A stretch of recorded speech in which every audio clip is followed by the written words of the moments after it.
Agarwal and welcome to my channel Desi Angrez. आज मैं एक और एनिमे सीरीज़ की बात करने जा रहा हूं जिसका नाम है स्पाइडरमैन। इसका एनिमेटेड सीरीज़ आया था 1994 में अमेरिका में और मेरा रिकमेंडेशन इसके लिए मस्ट वॉच है। और इससे पहले कि मैं रिव्यू शुरू करूं, आप लोग जल्दी से मेरे चैनल को सब्सक्राइब कर लीजिए ताकि आपको और भी टीवी सीरीज़ के रिव्यू की नोटिफिकेशन मिल सके। डिस्क्रिप्शन की बात करता हूं तो वैसे तो ये बहुत ही फेमस है, स्पाइडरमैन आप लोग सभी जानते ही हैं, पर फिर भी बता देता हूं। एक यंग लड़का जिसके पास स्पाइडर जैसी शक्तियाँ आ जाती है, वो न्यूयॉर्क शहर में क्राइम से लड़ता है। तो और बात करते हैं इसके बारे में। आप लोग को पता ही है, ये मार्वल कॉमिक्स के एक सुपर हीरो पर बेस्ड है और स्पाइडरमैन के कैरेक्टर को बनाया था स्टैन ली और स्टीव डिट्को ने। ये सीरीज़ आई थी 1994 में, जैसे मैंने बताया ही, और इसमें टोटल 5 सीजन्स हैं। जल्दी से एक छोटा सा इंट्रोडक्शन दे देता हूँ। स्पाइडरमैन बनता है एक पीटर पार्कर नाम का एक कॉलेज स्टूडेंट और इसकी उम्र दिखाई गई है इसमें 19 साल की। ये न्यूयॉर्क में एम्पायर स्टेट यूनिवर्सिटी में पढ़ रहा है और इसके ऊपर बहुत सारी रिस्पॉन्सिबिलिटीज़ हैं जो एक आम टीनेजर के ऊपर होती हैं।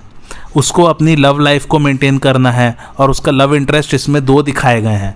एक का नाम है फेलिशिया हार्डी और दूसरे का नाम है मैरी जेन वॉटसन। उसके बाद पीटर पार्कर को अपने बेस्ट फ्रेंड के साथ भी रिलेशन मेंटेन करके चलना है और उसका नाम है हैरी ऑसबॉर्न। और उसको अपने एकेडमिक परफॉर्मेंस पर भी ध्यान देना है और अपनी आंट का भी ख्याल रखना है जिनका नाम है आंट मे। और वो पार्ट टाइम फ्रीलांस फोटोग्राफी भी करता है डेली ब्यूगल नाम के न्यूज़पेपर में और अपनी ही सुपर हीरो वाली इमेजेस वो डेली ब्यूगल में देता है और उसके बदले में न्यूज़पेपर उसे पैसे देती है। डेली ब्यूगल का ओनर है जे जोना जेमसन। वो उन फोटोज़ को अपने न्यूज़पेपर में छाप के स्पाइडरमैन के बारे में उल्टा सीधा लिखता रहता है कि कैसे वो एक बहुत बड़ा खतरा है शहर के लिए। और उसके यूनिवर्सिटी में, यानी कि पीटर पार्कर के यूनिवर्सिटी में, कुछ स्टूडेंट्स आए दिन उसे परेशान करते रहते हैं, तो उनसे भी निपटना रहता है इसे। जैसे कि एक स्टूडेंट का नाम है फ्लैश थॉम्सन। तो यही सब जिम्मेदारियां हैं एक टीनेजर के ऊपर। अब बात करते हैं कि पीटर पार्कर स्पाइडरमैन कैसे बना और उसकी पावर्स क्या क्या हैं। पीटर पार्कर रहता है अपने आंटी और अंकल के साथ जिनका नाम है बेन और मे। पीटर के पेरेंट्स जिनका नाम है रिचर्ड और मैरी पार्कर, वो मर चुके हैं एक प्लेन क्रैश में जब पीटर बहुत छोटा था। तब से वो अपने अंकल और आंट के साथ रह रहा है और पीटर को बचपन से ही साइंस में जीनियस दिखाया गया है। इसी कारण से जब वो स्पाइडरमैन बनता है तो उसको फाइट के दौरान साइंस से बहुत मदद मिलती है अपने एनिमीज़ को हराने में। एनीवे, पीटर पार्कर को उसकी पावर्स मिलती है जब उसको एक रेडियो एक्टिव स्पाइडर बाइट कर लेता है या काट देता है। अब ये रेडियो एक्टिव स्पाइडर क्या है? ये पूरी तरह से एक काल्पनिक टर्म है, लेकिन फिर भी थोड़ा सा समझने की कोशिश करते हैं इसे। एक्चुअली में every being on this planet has some amount of radioactive material in them.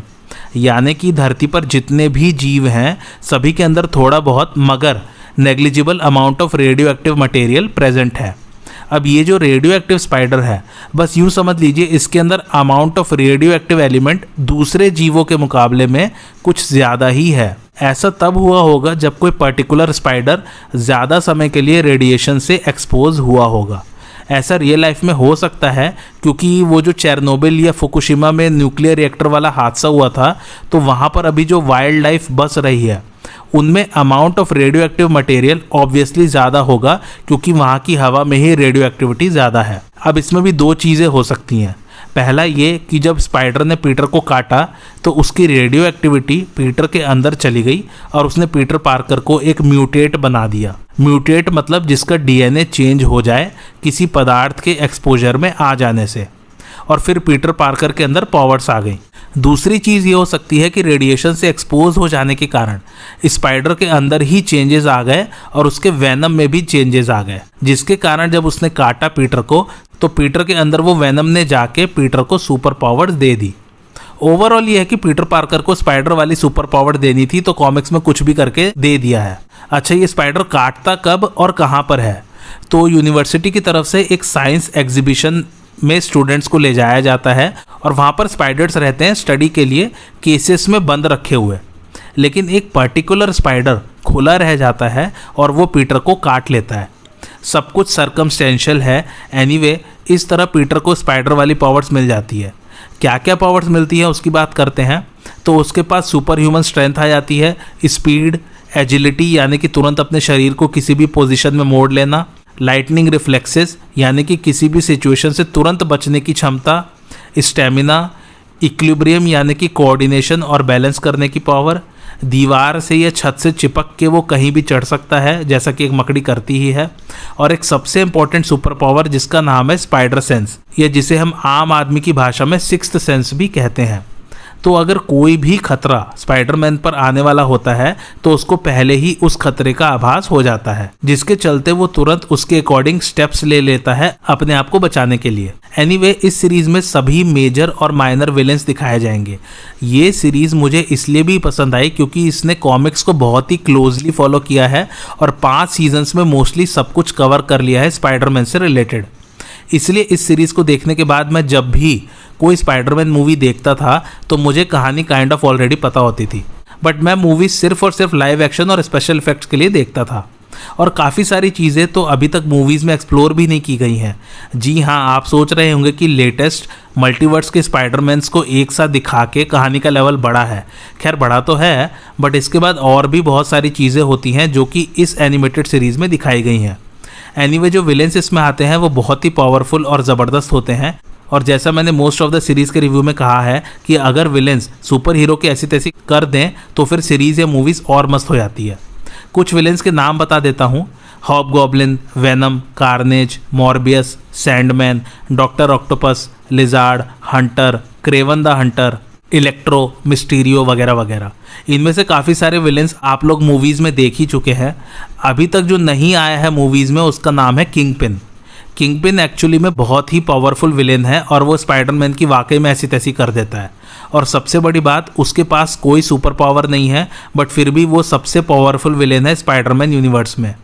Let's see कब दिखाते हैं सोनी वाले किंगपिन को मूवीज़ में, क्योंकि उस मूवी को बहुत ही अलग लेवल का बनाना पड़ेगा, काइंड ऑफ थैनोस लेवल का। और काफ़ी सारे विलेंस पर एंटी हीरो के नाम से मूवीज़ भी बन रही हैं या बन चुकी है, जैसे कि वेनम और मॉर्बियस पर आ चुकी हैं, और क्रेवन द हंटर पे शायद इस साल नहीं तो अगले साल रिलीज़ हो जाएगी। अच्छा, इस सीरीज़ में मल्टीवर्स का कंसेप्ट भी दिखाया गया है लास्ट सीजन में, जहाँ पर वही 2-3 स्पाइडरमैन मिलके एक साथ लड़ते हैं। और मज़े की बात, इस सीरीज़ में और भी मार्वल यूनिवर्स के सुपर हीरोज़ किसी किसी एपिसोड में आते हैं स्पाइडरमैन की मदद करने, जैसे कि Captain America, Doctor Strange, Fantastic Four, Punisher, Blade, Daredevil और आयरन मैन वगैरह वगैरह। सो वो वाले एपिसोड्स भी बहुत ही मस्त होते हैं। किसी किसी में उसकी इन सुपर हीरोज से फाइट भी हो जाती है। ओवरऑल मस्त सीरीज़ है ये। इसके एपिसोड्स का फॉर्मेट बता देता हूँ। हर एपिसोड में नया विलेन आता है जिससे स्पाइडरमैन लड़ता है, और एक कंटिन्यूस स्टोरी तो चलती ही रहती है उसकी लाइफ से रिलेटेड। कुछ कुछ कहानियाँ 2 या 3 एपिसोड्स की भी होती हैं। एक्शन सीक्वेंसेस मस्त है, एनिमेशन ज़बरदस्त है। एनिमेशन की और बात करूँ तो बहुत ही ईमानदारी से न्यूयॉर्क के रूफटॉप्स पर बहुत अच्छी रिसर्च की गई थी, और न्यूयॉर्क के मैप्स को अच्छे से स्टडी करके बिल्डिंग्स वगैरह को एज इट इज़ दिखाया गया है एनिमेशन में, यानी कि न्यूयॉर्क को एज इट इज़ उतारने की कोशिश की गई है एनिमेशन में। फिर एनिमेशन वालों को बोला गया कि रोड्स पर क्राउड्स और कारें, मतलब कि लोगों की भीड़ और गाड़ियाँ वगैरह दिखाओ जिससे एकदम रियलिस्टिक सा लगे। पहले मार्वल का प्लान था इसमें CGI यूज़ करने का बैकग्राउंड में। CGI मतलब computer generated imagery. CGI actually बहुत ही रियल इफेक्ट देता है रियल वर्ल्ड का, लेकिन फिर बजट कम होने के कारण नॉर्मल सेल बेस्ड एनिमेशन ही यूज़ किया गया। सो सेल बेस्ड एनिमेशन में हाथ से ड्राइंग्स बनाए जाते हैं और उन्हें फिर मूविंग पिक्चर्स में कन्वर्ट किया जाता है। बहुत ही टाइम कंज्यूमिंग और हार्ड वर्क चाहिए इसमें। सो ड्राइंग एक्चुअली सेल्यूलॉइड शीट्स पर बनाई जाती है, इसलिए शॉर्ट फॉर्म में इसे सेल कह देते हैं। जबकि आजकल जो प्रचलित मेथड है वो है डिजिटल एनिमेशन का। इसमें कंप्यूटर्स और सॉफ्टवेयर्स की मदद से एनिमेशन तैयार किया जाता है। मेहनत इसमें भी लेकिन बहुत है, बट ये थोड़ा सा कम टाइम कंज्यूमिंग है। डिजिटल एनिमेशन की पहली मूवी थी टॉय स्टोरी, जो कि 1995 में आई थी। लेकिन खैर, जैसे जैसे सीज़न आगे बढ़ता जाएगा आपको दिखेगा कि इसमें भी कहीं कहीं डिजिटल एनिमेशन यूज़ किया गया है, क्योंकि काफ़ी फाइन प्रिंट दिखेगा आपको वो वाले सीन्स। एनीवे, मेरा रिकमेंडेशन मस्ट वॉच है, काफ़ी अच्छी सीरीज़ है। वैसे हो सकता है इसको जब आप देखें तो काफ़ी कुछ आपने मूवीज़ में देख लिया हो, लेकिन काफ़ी कुछ ऐसा भी है जो अभी तक मूवीज़ में नहीं दिखाया गया है। मात्र 65 एपिसोड्स है और वो भी 23 मिनट के। एक्शन सीन्स काफ़ी अच्छे हैं, और सबसे बड़ी बात, मुझे नहीं लगता कि कोई ऐसा होगा इस पृथ्वी पर जिसे स्पाइडरमैन पसंद नहीं होगा। सो ज़रूर देखिए सीरीज़ को, रिग्रेट नहीं करेंगे। और सबसे बड़ी बात, एनिमेशन देख के आपको लगेगा नहीं कि ये सीरीज़ 25-30 साल पुरानी है। इतना ज़बरदस्त एनिमेशन है इसका, बल्कि लगेगा कि ये शो शायद अभी ही बनाया गया होगा। खैर, अब कुछ मज़ेदार फैक्ट्स की बात करते हैं। पहला फैक्ट ये कि जॉन सैम्पर जो इसके राइटर हैं, उन्होंने फॉक्स नेटवर्क और मार्वल दोनों से कहा कि वो उन्हें अब तक जितनी भी स्पाइडरमैन की कॉमिक्स पब्लिश हुई है वो उन्हें एक जगह एक साथ पब्लिश करके दें। फिर मार्वल और फॉक्स ने मिलके 6 वॉल्यूम्स बनाए उन कॉमिक्स के, और उनसे जॉन सैम्पर ने 65 एपिसोड्स बनाए। सैम्पर ने फिर 30 साल का पूरा डेटा इकट्ठा करके इस सीरीज़ की फाउंडेशन को बनाया, और यकीन मानिए ये फाउंडेशन आज तक भी मूवीज़ के लिए भी यूज़ हो रहा है, या वो 6 वॉल्यूम्स आज भी मूवीज़ बनाने के लिए यूज़ होते हैं। दूसरा फैक्ट यह कि पहली बार मैडम वेब को इसमें दिखाया गया। अभी तक वो सिर्फ कॉमिक्स में ही एग्जिस्ट करती थी, और इससे पहले भी जो स्पाइडरमैन के एनिमेटेड वर्जन्स बने थे उनमें मैडम वेब को नहीं दिखाया गया था, और मैडम वेब को आवाज़ दी थी स्टैन ली की वाइफ जॉन ली ने।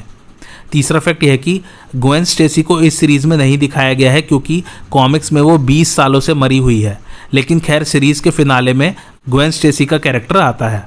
चौथा फैक्ट यह कि वैसे मैंने आपको जो रेडियो एक्टिव स्पाइडर और उससे रिलेटेड जो भी चीज़ें बताई उसको इसमें नया टर्म दिया गया है neogenics rather than using the term radio active. पाँचवा फैक्ट यह है कि तो इसमें 2 एपिसोड्स में एक्समैन के मेंबर्स स्पाइडरमैन की हेल्प करने आते हैं, लेकिन एक्समैन की ऑलरेडी एक सीरीज़ थी जिसका नाम था एक्समैन द एनिमेटेड सीरीज़, जो कि 1992 से चल रहा था। तो उन्हीं के एक्टर्स को वॉइस देना था स्पाइडरमैन वाले एपिसोड्स में भी, लेकिन एक्समैन की रिकॉर्डिंग कनाडा में होती थी और स्पाइडरमैन की रिकॉर्डिंग लॉस एंजलिस में, तो उनको सिर्फ 2 एपिसोड्स के लिए ट्रैवल का खर्चा बहुत महंगा पड़ गया था। ये 2 एपिसोड्स बहुत ही एक्सपेंसिव बने थे। छठा फैक्ट यह है कि ये पहला ऐसा शो है जिसमें मार्वल यूनिवर्स के ऑलमोस्ट सभी सुपर हीरोज़ आपको दिखेंगे except Incredible Hulk and Ghost Rider, क्योंकि उनकी अपनी सीरीज़ यूपीएन नेटवर्क पर आने वाली थी, तो उनके राइट्स नहीं थे फॉक्स के पास। सातवां फैक्ट यह है कि इसी शो से इंस्पायर होकर स्पाइडरमैन इनटू द स्पाइडरवर्स वाली मूवी बनाई गई थी 2018 में। आठवां फैक्ट यह है कि ये पहला शो है जिसमें मल्टीवर्स का कंसेप्ट इंट्रोड्यूस किया गया था। नौवां फैक्ट यह है कि यही शो है जिससे इंस्पायर होकर पहली 3 स्पाइडरमैन मूवीज़ बनाई गई थी टोबी मैगवायर वाली। 10वां फैक्ट यह है कि किंगपिन का वजन अराउंड 160 किलो का है but with 2% body fat, rest is 98% muscle. इसके IMDb रेटिंग की बात करूँ तो वो है 8.4, काफ़ी अच्छी रेटिंग है, जिसे रेट किया लगभग 33,000 लोगों ने। और मेरा रिकमेंडेशन मैंने बता ही दिया है, मस्ट वॉच है, ज़रूर देखिए, बहुत ही बढ़िया सीरीज़ है। और ख़ासकर ये वाला फैक्ट कि इसी सीरीज़ से इंस्पायर्ड होके पहली 3 टोबी मैगवायर वाली मूवीज़ बनी है, तो आप उसके लिए तो ज़रूर देखिए इस एनिमेटेड सीरीज़ को। आपको आज का रिव्यू कैसा लगा मुझे कमेंट करके ज़रूर बताइए, और मेरे चैनल देसी अंग्रेज को लाइक शेयर और सब्सक्राइब ज़रूर कीजिए। और हाँ, आपको और किसी टीवी सीरीज़ का रिव्यू अगर जानना है तो मुझे कमेंट करके ज़रूर बताइए। Thanks for watching.